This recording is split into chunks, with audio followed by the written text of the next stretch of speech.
waaqayyo isiniif haa ta'u jaalatamtootaa fi kabajamtoota hordoftoota chaanaalii kootii akkan jirtu nagaa keessanii ani nagaa kooti gooftaa nagaa keenya baay'iseef galanni guddaa haa ta'u isinillee nagaan keessan eegamaa akka ta'e nama obboloonni haaraa gara chaanaalii kootii dhuftan like subscribe gochuudhaan maatii koo ta'a warri maatii koo taatanii jirtan immoo guddaa galatoomaa waaqayyo sinaa eebbisuun isiniin jedha sagalee waaqayyo waliin ilaaluudhaaf gidduu keessanitti dhufee jira yeroo qabnurraati qoonnee dubbii waaqayyo haa dhaggeeffannu dhaamsi koo yeroo hundumaa dhaloonni sagalee waaqayyo dhaggeeffatu dhaloonni sagalee waaqayyo sooratu jireenya of keessaa qaba jireenyatti jiraata jireenyatti tarkaanfata kanaaf iyyuu dhaloota sagalee waaqayyo dhaggeeffatu haa taanu dhageenyi immoo isa dhageenya hojiirra akka oolchuun nu keessatti ija akka godhatuu fi hafuurri qulqulluun ija hafuura keenya nuuf haa banu laphee keenya nuuf haa banu dhaga'uu duwwaa miti dhageenya itti jiraachuu dhageenya hojiirra oolchuu akka dandeenyu nu haa gargaaruun isiniin jedha waaqayyo maqaan isaa kabajamu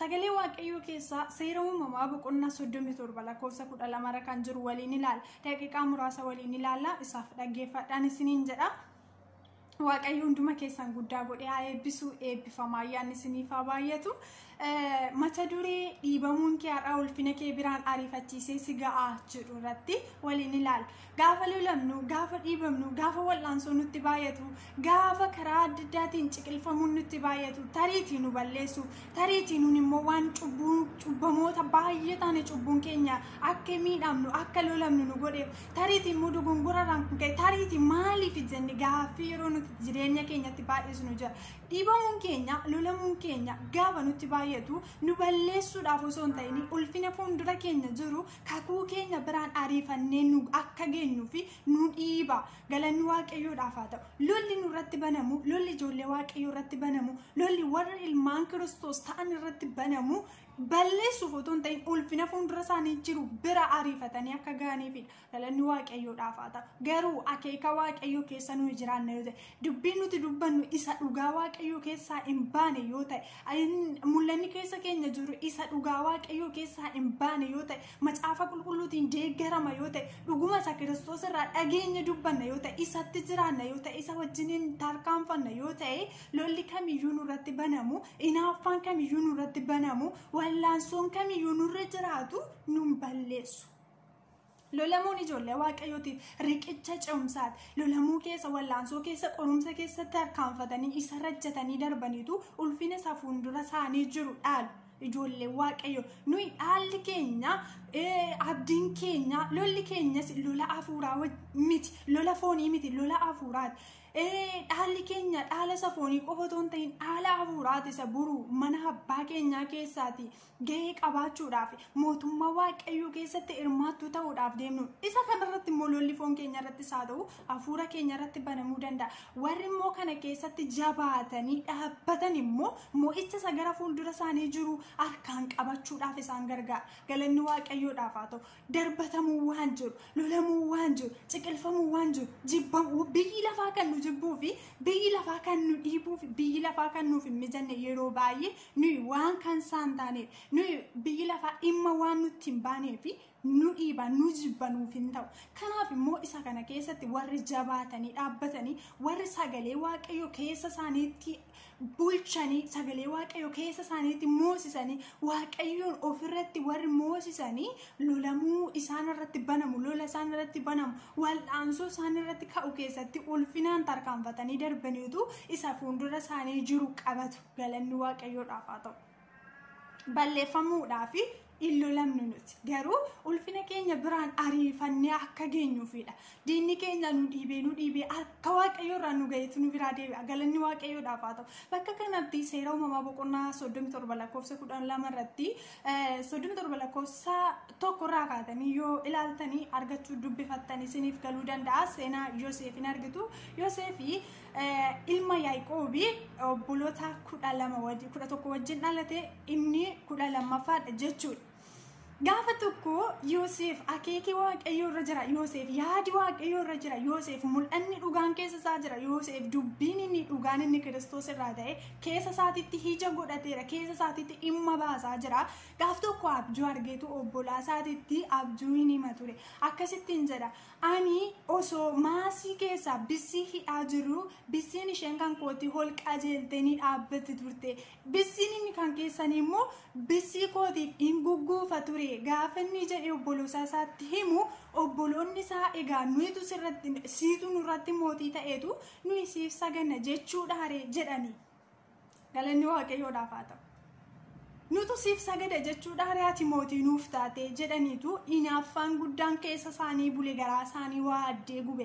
Gaafa mul'ata keessa keetii, mul'anni keessa keetii bahuu jalqabe, gaafa ati mul'ata keessa keetii isa dhugaa Kiristoos ta'e dubbachuu jalqabde, hinaaffaan kallattii hundumaatis irratti banamuu danda'a. Hinaaffaan kallattii hundumaan irratti banamuu danda'a. Nama mul'ata hin qabne, nama kaayyoo hin qabne, nama hafuurri waaqayyoo irraa hin mul'anne, nama hafuurri waaqayyoo irra hin jirre lolli kamiyyuu irra hin jiru, wal'aansoon kamiyyuu irra hin jiru. Maaliif ittiin walii galeetu jiraata waan ta'eef. Hojii biyya lafaatiin, hojii seexanaatiin, hojii hamminaatiin, cubbuudhaan hundumaatiin walii galee waan jiraatuu fi nama isaa wajjin walii galeen immoo maal gochiif lolatti banaree biyyi lafa, maal gochiif lolatti banaree seexanni, maal gochiif lolatti banaree yaadi foonii.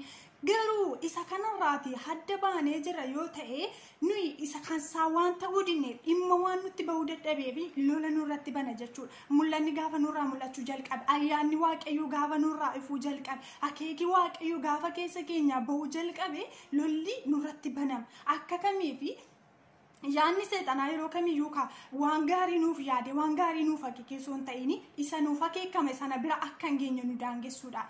Garuu inni keessa keenya jiru immoo sagalee waaqayyoo inni dhimma baasu immoo isa nuuf kakatame, isa nuuf akeekame biraa nu gahuudhaaf hafuura isaatiin nu jabeessa. Galanni waaqayyoodhaaf haa ta'u. Gaafa kana Yoosefi abjuu argeera. Abjuun isaa kan isa dhugaadha, isa waaqayyoo irraa ta'e, isa of fayyaduudhaan namni raaju miti, isa of fayyaduudhaan namni sobu miti, isa immoo dubbisaa wayii dhugoonfachuudhaan namni sagalee waaqayyoo keessaa kutaa macaafa qulqulluu keessaa bakka tokko barbaaddatu miti. Isa otoo hin ta'in isa dhugaa, isa dhimma baasu, isa sagalee waaqayyoo, isa sirrii yaada waaqayyoo irraa dhaggeeffateetu abjuu kana obbolaa isaatti hime waan ta'eef lolli banamuyyuu, ari'atamuun itti baay'atuyyuu akeekii Yoosefii akeekame, yaadi Yoosefii yaadame hinaafu, maqaan waaqayyoo haa kabajamu. Gaafa kana obbolaansaa osoo lagaatti hoolota tiksaa jiraniitu Yoosef mana jira ture. Obbolaasaa kana yaadeetu obbolaasaa dhaqee ilaaluudhaaf gaafa inni ka'utti insaan immoo laga taa'anii walii galanii akkasittiin jedhan, hamma gaa Yoosefii fi nuti sagaduu hin qabnu,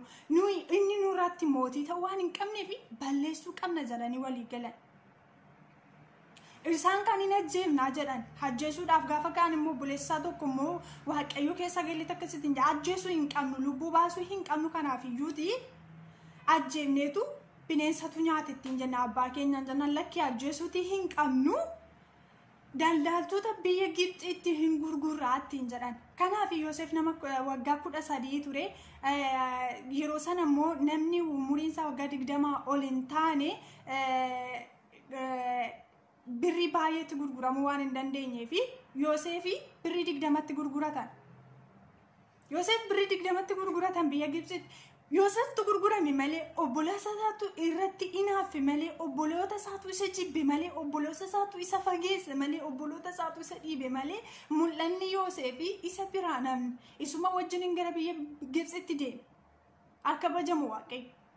Lafa kamittiyuu haa ta'u, biyya kamittiyuu haa ta'u, haala kam keessattiyyuu haa ta'u, mul'anni keessa keenya jiru dhugaa haa ta'u malee idduma gadi buunetti, idduma dhokannetti, idduma mul'achuu dadhabnetti, idduma ol jechuu dadhabnetti inni nu keessa jiru dhimma baasa. Nu osoo hin ta'in waa'ee keenyaaf kan dhimma hojjetu, kan wayii godhu isa nu keessa jiru dhugichi sagalee waaqayyoo, hafuura waaqayyooti, mul'ata dhugaa isa Kiristoos irraati nutti kennametu dhimma baasa. Galanni gooftaadhaaf haa ta'u. Yoosef biyya Gibxiitti gurguramuyyuu rakkinni achitti isa ragahuyyuu, rakkinni isaa suni mul'ata keessa isaa jiru sana hin balleessine, hin maseensine. Mul'anni isaa amma ija godhatutti Yoosef rakkina isarra dhufu hundumayyuu danda'aa ture, baachaa ture. Galanni waaqayyoodhaaf haa ta'u. Gaafa kana obboloota isaatiif akkuma itti abjoote biyya sana keessatti beelli gaafa ta'u rakkinni guddaan gaafa argamu Yoosef immoo biyya Gibxitti mootii ta'eera.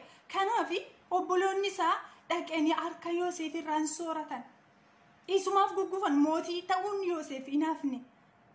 Furmaata ta'uun Yoosef hinaafne. Maaliif kaa abjuu dhugaatu keessa isaa jira waan ta'eef. Maaliif kaa mul'ata dhugaatu keessa isaa jira waan ta'eef. Yeroo baay'ee gaafa hinaafamnu, yeroo baay'ee gaafa lolamnu, yeroo baay'ee obbolootuma keenyaan namuma kan kooti jennuun namuma gaafa miidhamnu maaliif jechuu dandeenya? Gaaffii nutti ta'uu danda'a. Garuu waan nu balleessuuf miti, waan inni nu keessa jiru dhimma baasuuf malee kan nuti lolamnu, waan inni nu keessa jiru hojii guddaa wayii of keessaa qabuuf malee wanti kan nuti lolamnu. Galanni Waaqayyoodhaaf haa ta'u. Kanaaf lolamuun kamiyyuu yoo nurra jiraate, ciqilfamuun kamiyyuu yoo nurra jiraate, wal'aansoon kamiyyuu yoo jireenya keenya irratti nurratti baay'ate, dafii ulfina isa fuuldura keenya jiru biraan nu ga'uuf malee nu balleessuuf miti. Akeeka isa Waaqayyo nuuf akeeke, akeeka isa Waaqayyo nuuf qabu biraan nu ga'uuf ulfinicha nu agarsiisuuf malee nu balleessuuf miti.